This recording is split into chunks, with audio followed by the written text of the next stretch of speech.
by saying how happy I am to be here this weekend with everybody. Unfortunately, we had a terrible, terrible year last year. We lost a lot of brothers and sisters. Please keep them all in your hearts and prayers, all right? We couldn't make it last year because of COVID. Some of the fellas from D.C. did make it over to the wall for us and to have a presence here just to show our honor to the men and women that are named on the wall. This is hard for me every year because I've been doing it for so long. I kind of run out of words to say, and I don't want to try and repeat myself. And I happened to be at home the other day, not feeling well, sitting in the backyard and thinking about this weekend, not knowing that I might not make it here because of the doctors in the hospital, but screw them. I'll talk to them when I get back. And I was sitting in the backyard. I have two little ponds, one with koi in it and the other one with turtles. And I'm just sitting in the middle of the two and I'm thinking about what I might be able to say here at the wall. And there's always something that's always bothered me, that actually bothered me more this past thinking about it, is that I always say to everybody, remember our brothers and sisters that are listed on the wall. And after that, in my speech, I would always say, our brothers, our brothers, our brothers. And I was thinking that there's a lot of veterans from Vietnam that are not on our wall because of another certain group that I mentioned, the sister part. They saved a lot of lives. And I don't know if you know how many women are listed on the wall. Does anybody know how many are listed on the wall? 6, 8. Eight. There are 8 women listed on the Vietnam Veterans Memorial. And I just did some sitting there, I went on my phone, did a little research, and I just thought that I normally do it off the cuff, but I wrote something down. And it goes like this. I'm going to mention something about the wall that I have unknowingly forgotten to mention for my past 20 years plus being with you here on the sacred ground. I have always said that we are here to honor our brothers and our sisters that are listed here and to pay our tribute to their sacrifice. I have always mentioned our brothers over and over and over again. I want to mention that there are also 8 women inscribed on the walls on the haunting slabs of black granite. They are hidden figures dwarfed by more than 58,000 names of men. These women, all military nurses, died of shrapnel wounds, helicopter crashes, or illness in Vietnam while helping to serve our wounded. There was no clear front on this war. These were women that were often caught in the midst of combat.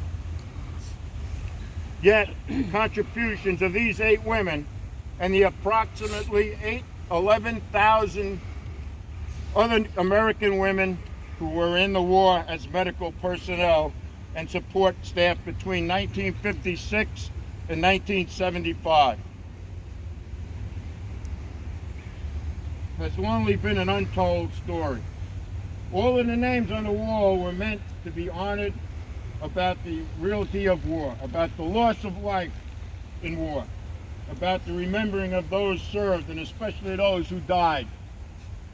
The 8 women, Captain Eleanor Alexandria and First Lieutenant Hedrick Oxquist, died November 1967 when their plane crashed on a return trip to Vietnam after some hospital duty elsewhere.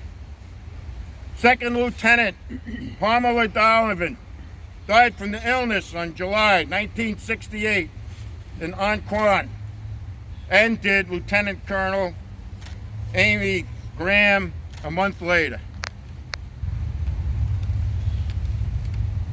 Second Lieutenant Carl DeBiaz and Elizabeth Jones died in a helicopter crash near Saigon, February 1966.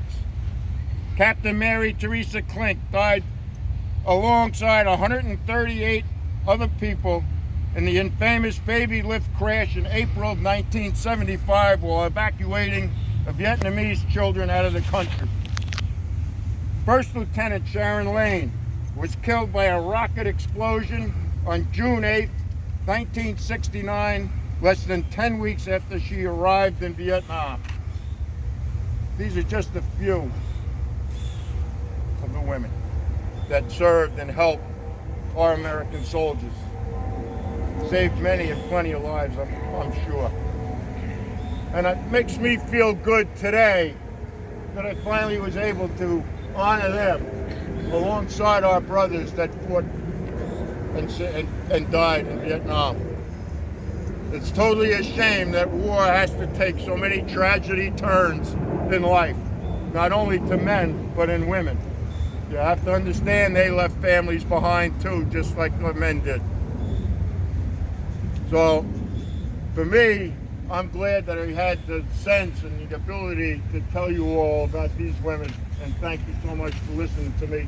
And I love you all, and I appreciate you all, and thank you for I stood on the side of the street for the first time. I was kind of sitting in the car with the guys, and I said, I just can't do this. I can't sit in the car and wait until everybody's gone. I said to my brothers, I got to go out. It was the best thing I ever did, believe me. The best thing I ever did, go out and watch you all go by. You're very, very impressive. Very impressive. What an organization. Fabulous. You guys are the best, and the ladies that are with us. If it wasn't for the ladies, we probably wouldn't be here. They let us go. No, in my situation anyway. But there's probably a big gift in it for somewhere along the line, you know?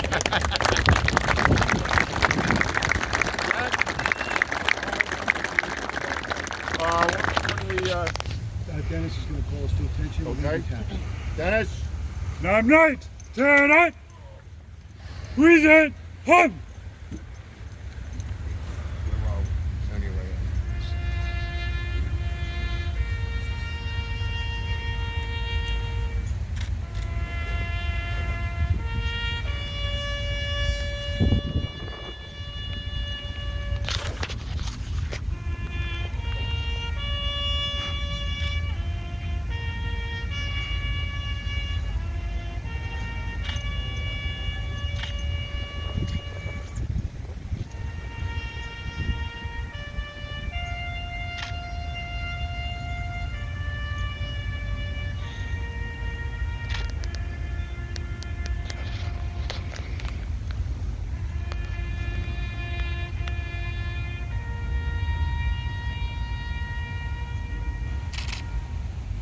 Two.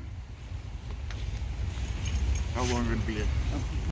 I'm sure St. Michael is up there telling the other angels, all right, send some tears. Because we're honoring those who went before us. And before I say anything further, if anyone has anyone whose name is engraved on these walls since our last visit, call their name out now and let them know we're here.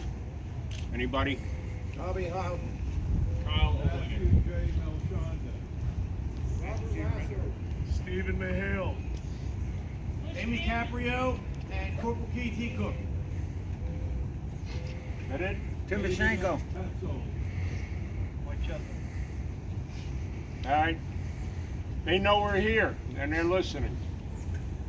And I've just like Fred, we run out of things to say after so many years here. But just keep in mind that our club is based on law enforcement and veterans, and it's a fine balance. And these people whose names are engraved on the wall here left their loved ones, just as the warriors did in the Vietnam War and wars subsequent to that. And we honor them for their bravery. They embraced their families as they left, never knowing if they were coming back or not. So we honor, and this is sacred ground for us. I'm so honored to be here and able to speak about it. I have 8 friends on the wall, the Vietnam Wall, and I have 2 friends here on this wall. And many of us here have friends whose names are on both walls. And these are the bravest people we will ever know. They are American patriots with more intestinal fortitude than 99% of the population of the United States. Just as you are. Do you think anybody else has the intestinal fortitude that this group has to serve their country, serve their community? Absolutely not. And this is why we're family. This is why I would go anywhere with any one of you. As we used to say in police work before I retired, I'd go through any door with you. And that's the ultimate compliment. You tell somebody you'll go through any door with them. It's like you tell a military individual, I'll go downrange with you anytime. It's the same level of respect. These are people we loved and respected, and we are here again to honor them. We'd like to place the plaque. Steve, would you come and read the plaque for us, I please? wish someone would do that. Jack doesn't have his glasses, so this falls to me. The policeman's prayer. When I start my tour of duty, God, wherever crime may be, as I walk the darkened streets alone, let me be close to thee. Please give me understanding with both the young and old. Let me listen with attention until their story's told. Let me never make a judgment in a rash or callous way, but let me hold my patience. Let each man have his way, have his say. Lord, if some dark and dreary night I must give my life, Lord, with your everlasting love and protection, protect my children and my spouse. In line with what Freddie said about women supporters and those in the military and law enforcement, we changed the word wife to spouse on this particular plaque. So.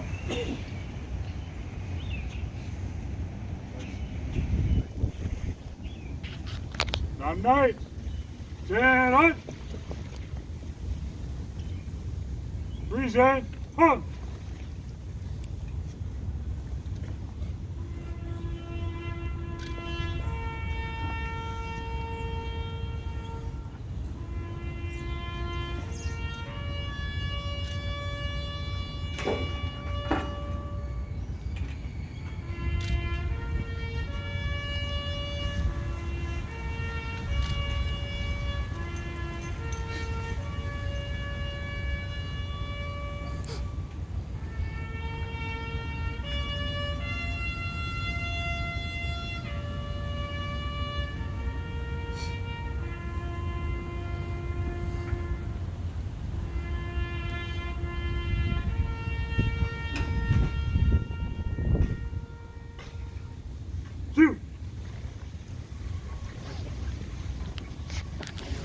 Rocky, how long?